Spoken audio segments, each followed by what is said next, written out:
We are charting the higher octave with dark wave pioneer Pink Turns Blue. And speaking with me again is the lead vocalist and writer, Mick Jogwa. Hello again, Mick. How are you? Welcome back. Very cold in Germany right now. Oh, is it? Oh my gosh. What's the temperature? It's like zero, zero like Fahrenheit. I don't know. So it's zero Oh, Celsius. Freezing point, actually. yeah. Snowy. Oh, snow. Well, that's nice. I like the snow. I don't know about the cold, but the snow is beautiful. I really have nothing to complain because I shouldn't be complaining because the weather here is perfect for the when everybody else is cold. I'm in Hawaii. But thank you again and welcome back on the show. Last time you were here was in 2021. We were talking about your album back then, Tainted, Hmm. and just the pandemic, all those things that was going on. And every time I see your music come through my email, I tell Shauna, oh my God, that song, Black Swan, just captured, just did it again for me. Okay, thank you. It always has the ability to put you in suspense or put your heart, make your heart stop. Okay, Just good. I don't know what it is. It must be the darkness within. It must be the black swan. The swan. I love that image too. The swan. Okay, But the swan in particular. Is such a beautiful creature. They have this elegance to them, loyalty. When they mate for life, all that kind of stuff. It's just beautiful. Yeah, the symbolism of the swan has always been magical, I guess you can say.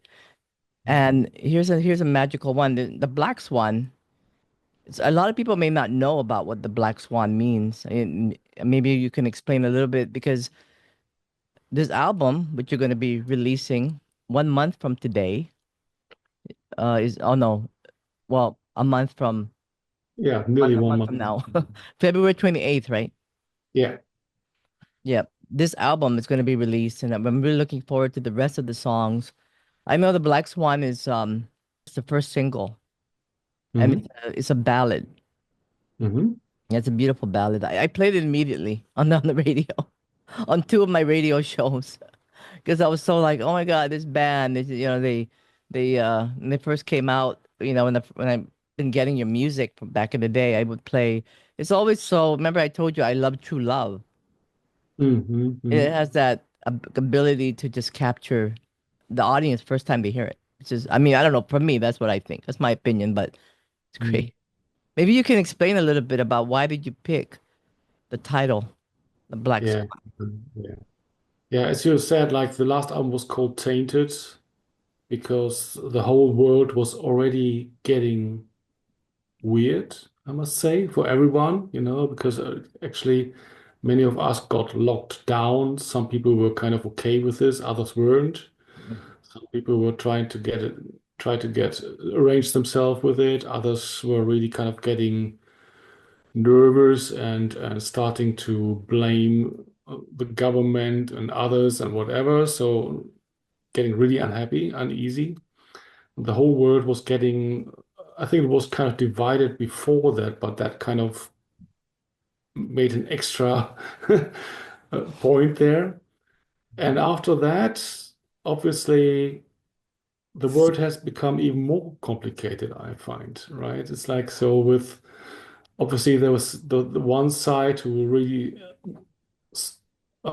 tries to be, let's say, especially the younger generation, often seems to be very aware of environment and what to do and Mm. how to make it, how to value it and how to be be aware of it and how to change your behavior to make it the earth maybe to prolong the whole thing. And then there's the other party who just doesn't want to believe in it at all, so like really like Yeah. thinking, oh, it's not true. There's no global warming, and come on, guys, don't get worried. And this whole thing has become more and more, I would say, has speeded up, has become more aggressive. What I find is often is that many people who seem to be know everything, if everything changes and turns out in another way as they expected, they still can explain everything. You know, the Black Swan stands for an event that nobody, everybody says that can't happen, won't happen, is impossible.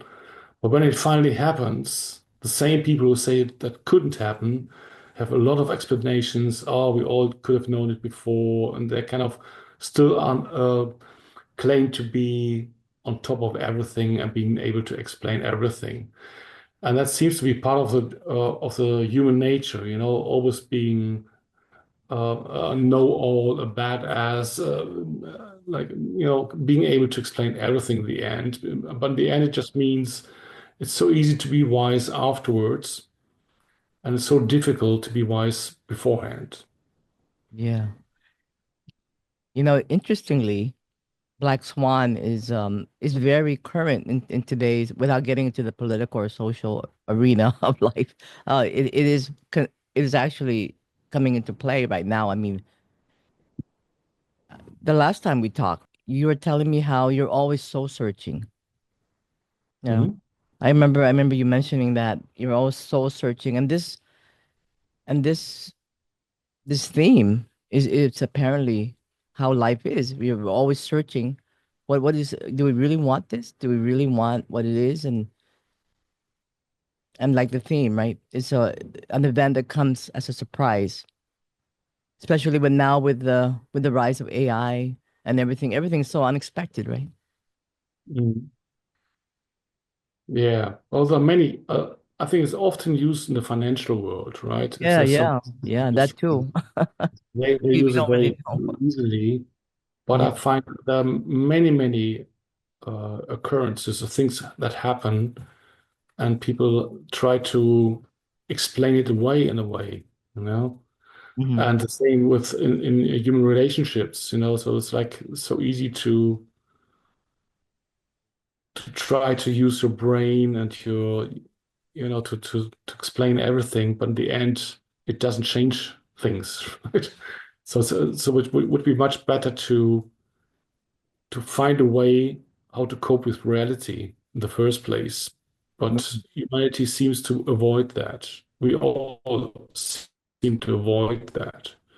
And that seems to be, let's say, so Tainted was already, okay, I was still kind of hopeful, trying, okay, yeah, the world is tainted, but we still can do something about it. And if we really put some effort into it, we might save the world, right? It was really like really hopeful. And with Swan, like which comes 4 years later, the last 4 years were more like people rather fight each other than trying to work together, right? Hmm. I hope that is not going to last for very long, but right Yeah. now Uh, it seems to be that people are getting more aggressive. Even oh yeah. nations are getting more aggressive, like Ukraine war and many things. The Hmm. superpowers are getting more, let's say, bullish, right? Yeah. Saying, okay, we take care of ourselves. We don't want to, you know, think of the future generations or anything, you know. So Hmm. everything has to become seems to become more black and white, really, even more than I would have expected 4 years ago. And still, like Painter's Blue, and especially with my songs, every song has still a little bit of hope. You know, I just can't write songs without a bit of, let's say, at least a call for action, a call for love, a call for peace, a call for Yeah. friendship, right? Yeah. Well, you're bringing And like, you're definitely bringing awareness to what's yeah, happening. You know, I mean, what if you make music, I mean, the reason why I'm making music is obviously I enjoy making music. That's for sure. So it's very egoistic. But at the same time, if I come up with a tune and with some lyrics, I really try to reach out. I would say I like to reach out to others who has the same maybe kind of sadness, but at the same time like to make the world a little bit better every day, just within your possibilities, not the big political thing, but I really try to add something to the table that makes the world a little bit better. And with music, you're lucky because if you come up with a nice tune, which has a like just feels good, it can give comfort. It can give other souls a relationship, the feeling that they belong to some, they're kind of heard or they are kind of understood. Mm-hmm. And but at the same time, obviously, yes, I like to reach out and like to get other people not to lose faith, I would say. You know. What was it that inspired you to use this particular title for the song? Because it works well, with just the meaning of it and what's going on in the world, and also your music, Black Swan. I mean, it's just so capturing. Yeah, I think what this that the title song of that song, the ballad, right? Yeah, it's just a Uh, ballad, so it, beautiful. this one is actually more like a life's perspective, like so, like it's okay. It's really like um, well, it's as often like slow songs, and as Hmm. you grow older, you kind of let's say are contemplating a bit more often and think, okay, what am I trying really hard enough? What's important to me, and do I really put every effort into achieving that? Because that some people really just look for love and happiness and health and things like that and being a good person.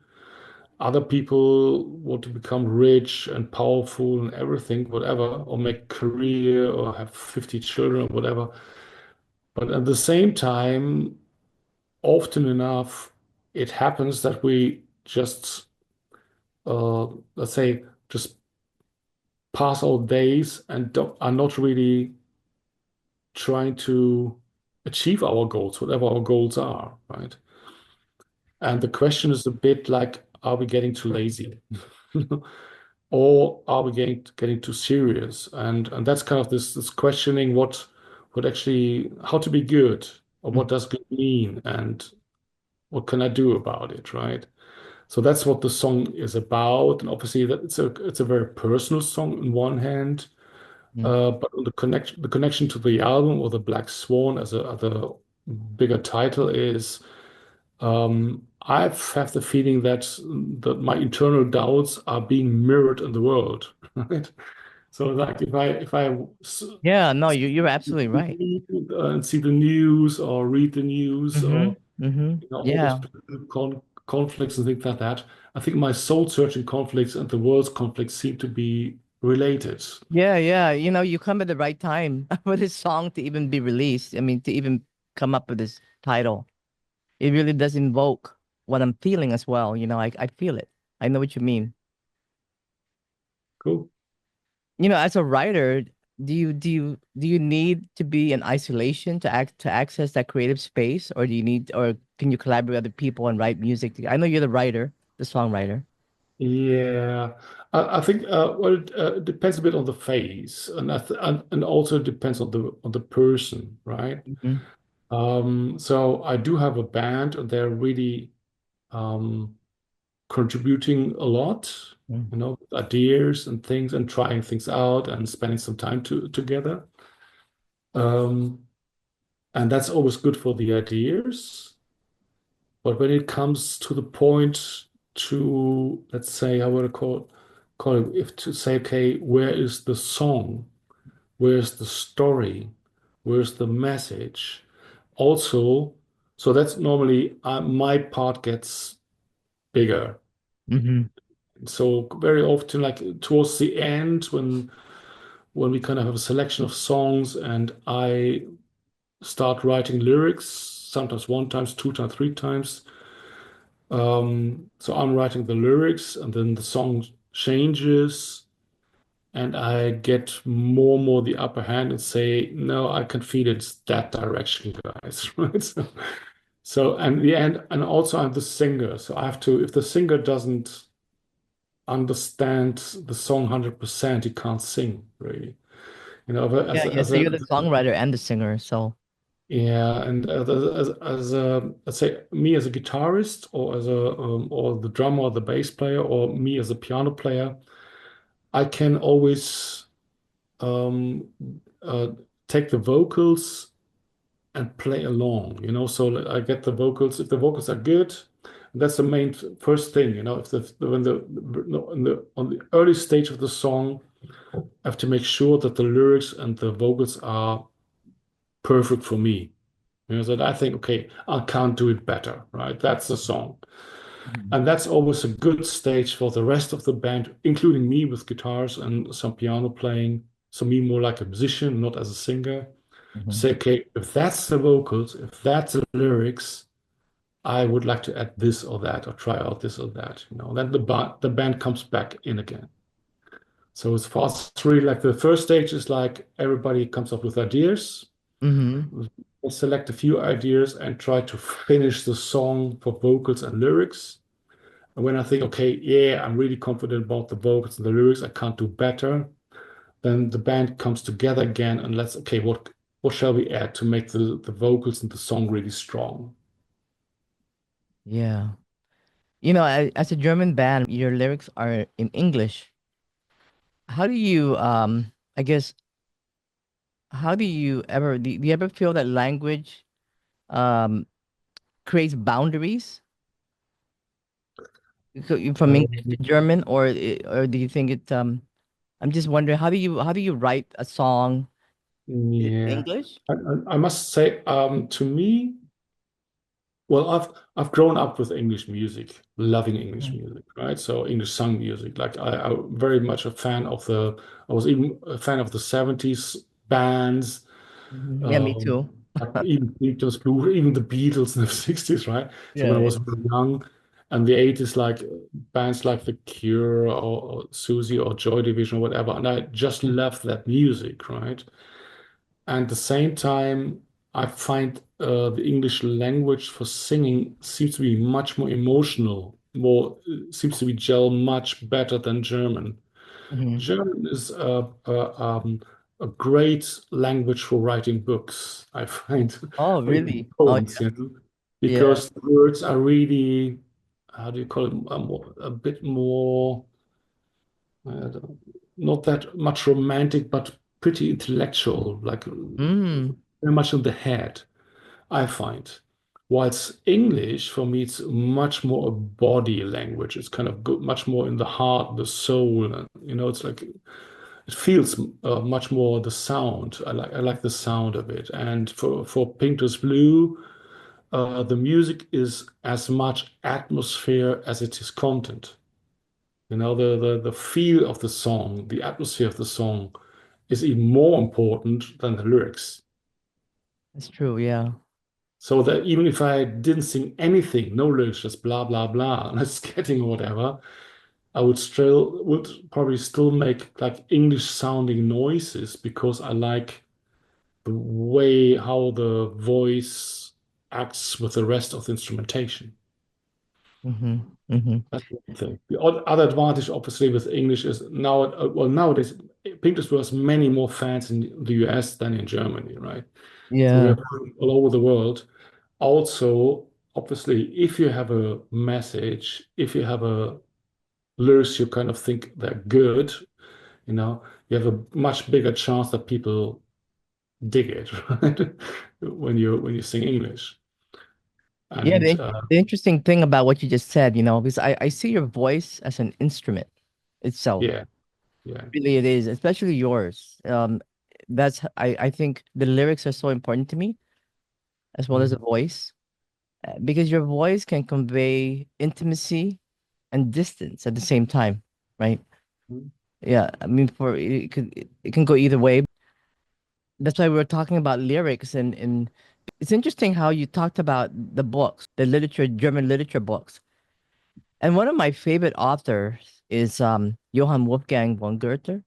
Okay. The Sorrows of Young Weather. That I Mm-hmm. love that. I read it. I don't speak German, so I wouldn't understand the German, but I wonder if the because it got translated, right? And the translation in English is just beautiful. I don't know what it I don't know if you read that book or if you're familiar, but Yeah, it's we had to at school. really okay. Yeah.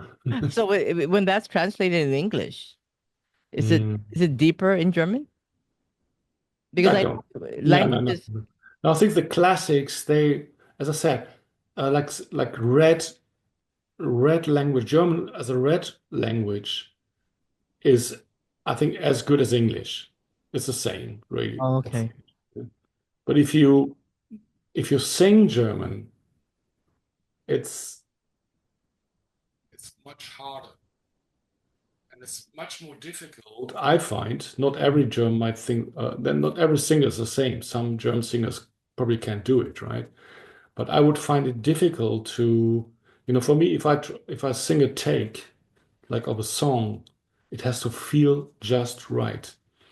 And so it's really like I try to be 100% feeling, and even if some words don't come out correctly, I don't mind as long as it feels on the spot, right? So it's really like more like a guitar solo or something, or Mm-hmm. it's really more important that I'm really 100% in the song and it just feels. Oh And I yeah, yeah. find it much more easy with English words sung to convey this atmosphere, this, yeah, what, so that you can kind of feel what the song is about and not only have to read the lyrics or listen to the lyrics.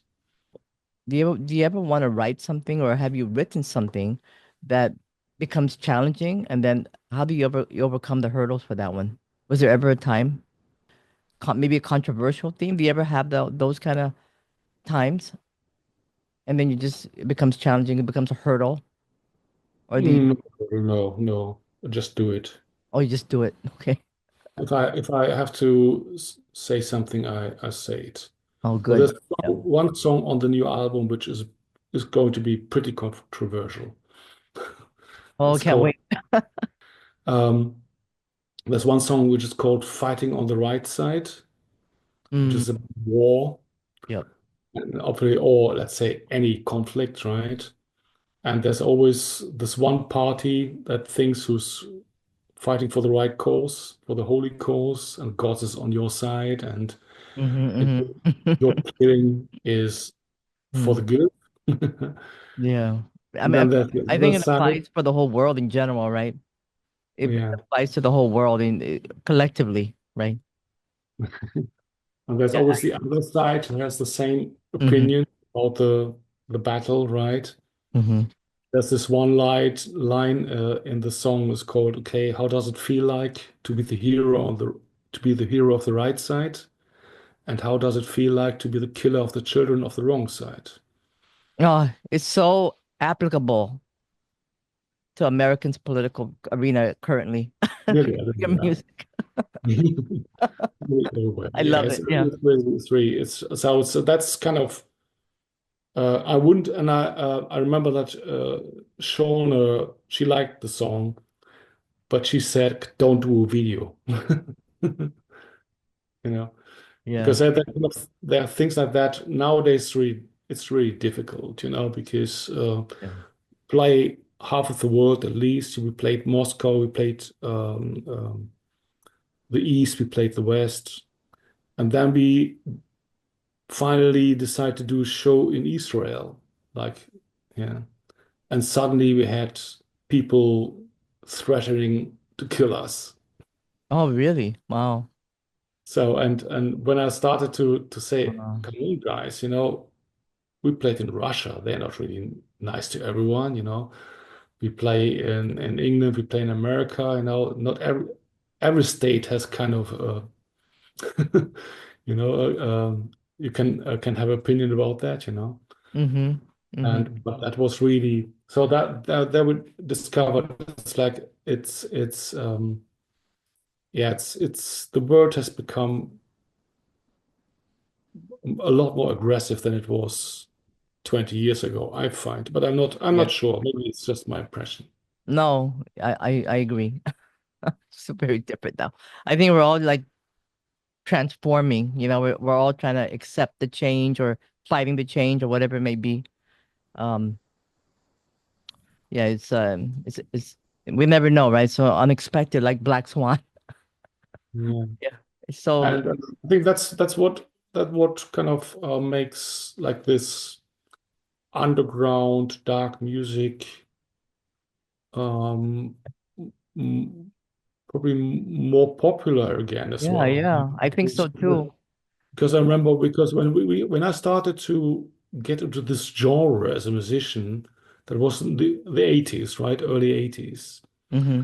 And that was when there was still the war, like Cold War and everything. And us young people, I was around 20 something then, were thinking, what is it all about? All those rockets and atomic war and things like that. And we just made sad, melancholic, but also like let's say music with a message, we thought.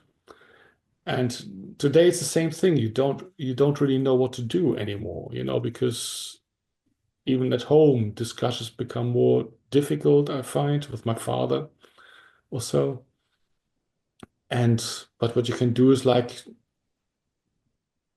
write music and um, call out for try to be try to be good, try to be a better person. I mean, don't worry too much about the rest, but just get through the day and try to be good, right?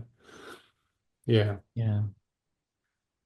Wow, your music is really an eye opener for. I wish more people would take a moment to listen to the music of bands like yourself and listen to the lyrics. Somebody who may not listen to this genre should listen and realize how deep Mm. and profound it is. It's more than just music. It's also, you know, deep in the soul of the writer of the music and Also how it. that music, that genre often tries to give comfort, right? Yeah. So you kind of have this kind of sad feeling in you because you think the world should be different. That's not right as it is, right? It's not okay as it is. And too many people don't want to listen or to understand, and you kind of carry the sadness in yourself. Mhm. And at the same time, if you make music like this and others listen to it and dance to it, they feel comfort because they don't feel alone anymore, right? Yeah. And that's the magic of music. Do you remember when you actually came up with the lyrics for Black Swan? When was that? What date? Was it like, Dates. yeah, was it last year? It would be last year was Oh one yeah. of the let's say should be around summer last year, I think. Because I remember now let me just think when we were on tour. We were on tour and I remember it playing in the van to the band, this idea, right?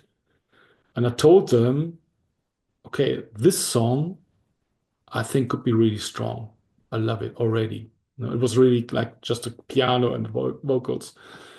And they both went, yeah. And I just remember when it was. It was a long, we had to go in the van to some show. So I guess it was either April last year or it was September, October last year. I'll have to look up when we were Okay. on tour, actually. That would be the birth of this song. The birth of the song. And so charting the higher octave is the name of this of my Mhm. YouTube channel, and it deals with astrology and music. So Okay. I would like to discuss this song in astrology. Okay. And I can actually not at the simultaneously, but if I when I write the lyrics, I actually give them a date. So yeah, so actually could look for. I'm quite sure I have somewhere I have the exact date of when I wrote the lyrics for yeah, you. and if you have the time, that'd be great too. No, maybe the document has a time. I have to check. Yeah, yeah, Sometimes yeah. first, words, if you look for details of the document, Yeah. it shows the time when it was saved. First time saved, last time saved or something. Because I remember you told me you're a Pisces. Your Yeah. sun sign. Yeah, that makes you that the creative musician that you are. Um, Okay. so that's really reflective of and there's so much of this song. I don't know if you can hear the noise out there. It's Chinese New Year celebration outside the window. All right. I hope you can hear that. I closed everything to make it, but I can still hear it in my end. So yeah, I was gonna talk about I think this is it just came to me now. It just dawned to me now. I need to talk about this song. Maybe Mm-hmm. this album, the creation of this. So 2024, around April to October, you said, right? When you wrote that song Black Swan. I'll And then find you out. and then you chose it too as your first single, which is also the title of the Yeah. Yeah. it must be really special in that regard.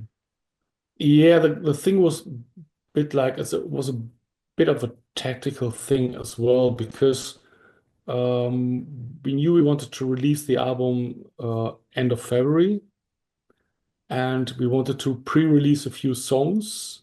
And before Christmas was, the beginning of December, we thought it was not a good idea to come out with a clubby, dancey, upbeat thing, really. And so actually, it was not supposed to be a single at all. We have three songs we think they're pretty strong for the club, and they could really do something for us, um, because they're danceable, strong, whatever. So one of them is Stay for the Night. Is that one? So What's one? Saturday Night was, well, yeah, and even that one was not supposed to be. It's not supposed to be a single. Yeah. Well, so actually those two songs we've chosen because they were kind of the odd ones out. Ah, We thought maybe actually to surprise people a bit and to be a bit more, let's say, courageous, we start with a ballad oh yeah, yeah. because people wouldn't expect it from Pink Dust Blue. Like the last album was pretty straight, Uh-huh. danceable, and we never did a ballad that slow and all that, let's say, really that Mm. me singing with a piano. We're not that normally we're not that type of band, right? And me as a solo piano player, blah blah blah. But the song was so strong at the same time. We said, okay, yeah, let's go for it. And people would probably be surprised, and would be probably interested to find out, okay, what is it about? What is the new album going to be, and things like that. And the second song, Stay for the Night, is just the opposite, right? It's like four to the floor, clubby, has a Mhm. strong hook in the beginning which gets you to move and dance.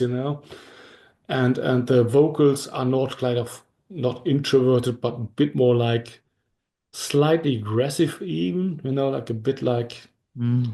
Yeah. not really. It's a melancholic, sad song, but at the same time, it's a bit like it's a call. It's a call. We're f- Mhm. we're friends. We have to get through this. Stay. Or even if you're friends, don't go home. Oh yeah. But it's like a really like a strong song. It's not sad or anything or reflective. It's just let's be a team and let's get through this stuff, right? And so it's on the other side of the album, actually. And the next one or two songs will be the classical singles. So we find strong vocals and everything you normally have, right? Yeah.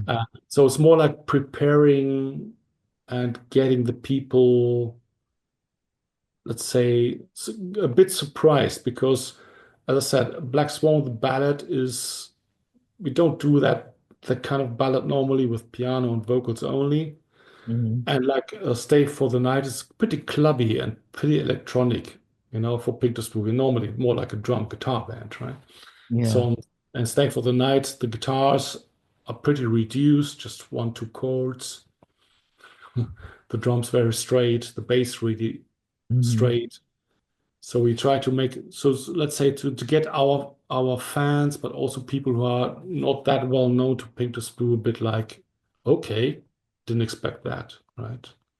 So to expand the range a bit. And I mean, in the end, we only have 11 songs anyway, so we have to work with what we've got, right? But Yeah, they were kind of the extremes, and we thought it would be more courageous to get out with these first, really. Yeah. yeah. And I love the cover, the Black Swan cover. Okay. Yeah, Black and black. beautiful. It's really difficult to print, but let's hope Yeah. people still like it. Yeah. So this album will be released on February 28th on Orden Yeah. Records. That you've been on that label for a very long time, and um, interestingly, I know you've also achieved many things through the years. You know, you were um, album of the year, Bite, With the last album. yeah, Yeah. and then Tainted. best album of 2021. Yeah. I'm gonna read a bunch here by postpunk.com, and then your singles reaching #1 in the German alternative charts as well, and in the indie disco top 40 as well. And of course, you get all these well-attended, sold-out club concerts, and you have a concert coming up, a tour coming up, Yeah. Yeah. album starting off Yeah. with Hamburg, Germany, and then going all the way to the United States, which I'm hoping. Are Yeah. you going to be adding more as you go along? Is this like a set thing, or do you have room to slip in like a night somewhere and then? Yeah, it's kind of so the ones we kind of going to publish on February the 10th, they say now. We have an agency right now, and they want to publish it beginning of February. The first with the East Coast tour, then the West Coast tour in April 27. So we start on the East Coast tour in 26 and come back in 20. No, sorry. We start August 25 on the East Coast, Philadelphia and New York. And then we Oh, come okay. back in April 26 for the West Coast. So Wow. It's because last year we did 6 weeks East Coast and West Coast. And our drummer said, "Oh, that's too long. Let's rather split it in 2 times 3 weeks." And we might add, actually, right now we're planning to add South America to the West Coast tour as well. Oh yeah. How about San Francisco and Los Angeles, California? Yeah. Are you gonna add So, that too? so 3 days California, San Francisco, Los Angeles, San Oh, Diego, and what month Sacramento, is that? 4 days. What month would that be? April Of 2025? 26. Oh, okay, okay. Well, I'm gonna try to make that one for sure. Yeah, we need to align. I've That's never it. had the opportunity to hear you guys live, and I would love to do that. It's like a golden Yeah. knife. Yeah, I can send you the dates in a minute also, right? Yeah. Also, we're going to add a few more in Europe as well in Uh-huh. between, like we already have a few in January. We have adding Greece and Spain and Yeah, wow. in I mean, UK. do you have time to like rest in between the tour? Because Yeah, that's yeah, I yeah. it's hard to tour like continuously like that. Yeah, but it's normally we try to do not more than 35 dates a year. Oh, okay. And Yeah. if we do America, it's normally 3 weeks, like 10 to 15 dates. Hmm. So you have half of the 35 already with your 3 weeks in America. And very often we just do either South America, we go for a week or two, but normally we just go for long weekends or maybe half a week or so. So we normally fly from Berlin, somewhere in Europe or Russia, whatever, we can do that, right? But if we have to go across the Atlantic, we do normally 2 or 3 weeks. But Yeah. in total, over the year, we try to do not many more than 35 or at most 40, because otherwise you get tired, we find. Then Yeah. you and then you go to a show and think, oh, I'm not really wanting to play. So so it's like so when we found if we do half the year, we're on tour. On the other half year, we can rest and I can write new songs and everything. That seems to be perfect. Yeah. Well, congratulations on this. new album and beautiful title, beautiful album, and I'm looking forward to the rest of the tracks and your hopefully meet you next year when you guys tour the US, or if I'm in Europe, I don't know when that'll be, but yeah. Actually, I'll be in France in October, but I don't know if you're gonna be there in October, but I'll have to find the time Could to. be. We could be actually in. We're planning Paris and Lyon and Nizza in October. Oh, okay, okay. But I don't Yeah. have the dates yet because the French agent hasn't confirmed the dates yet. But he's planning on those three cities for sure. We might even add another two. Like normally we play Marseille, and we can't remember where we played last time. There was another city as well, like Toulouse or something. Mm. Like the big four, five cities we usually do. Well, it's a great album, and congratulations. I really learned a lot just talking with you as well. So always a pleasure to have you on the show, and I'm gonna put the link if people want to check out your information on your tours or your album or anything. Pinkturnsblue.com. Yes.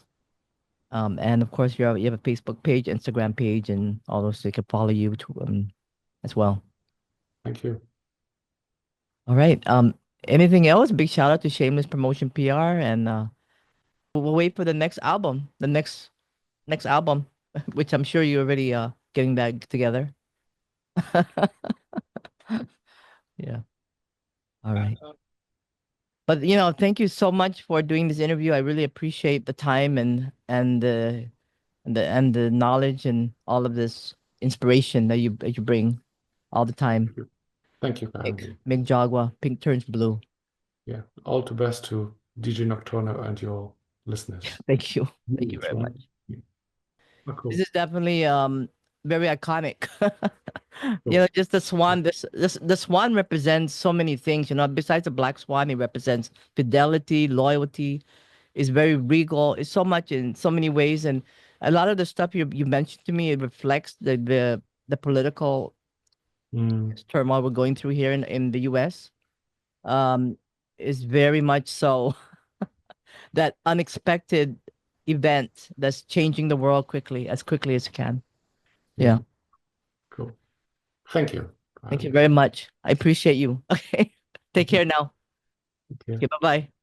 Bye bye.